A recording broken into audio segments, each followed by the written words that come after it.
derdim fakat mal dünya. Qo'shiqlarim yolg'on, bu dünya yolg'on dünya. Hammadan ham qolgan derdim fakat mal dünya.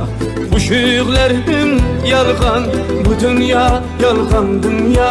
Hammadan ham qolgan esim kirib qolar deb ko'p urindim do'stlarim. Hiç bitmedi dünyada mening kamu ko'zlarim. Urra ur hayya qaytib qayga borsam dabdaba. Ayting bu yo'ldan qaytib axir ahvol dabdala. Urra ur hayya qaytib qayga borsam dabdaba. Ayting bu yo'ldan qaytib axir ahvol dabdala. Derdim fakat mal dünya.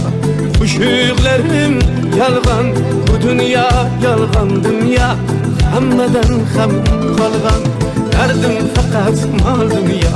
Qo'shiqlarim yolg'on, bu dünya yolg'on dünya. Hammadan ham qolgan.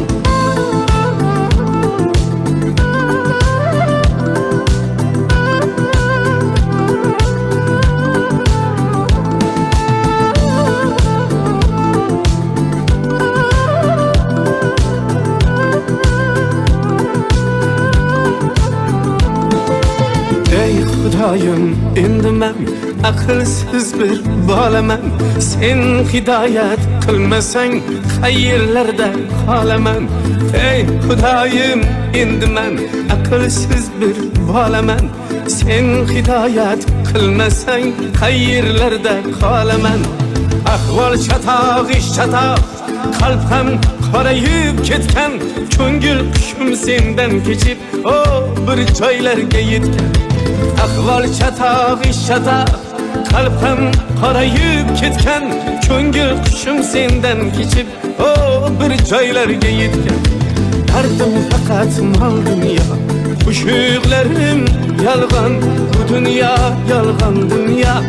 Hammadan ham qolgan derdim fakat mal dünya. Qo'shiqlarim yolg'on, bu dünya yolg'on dünya. Hammadan ham qolgan.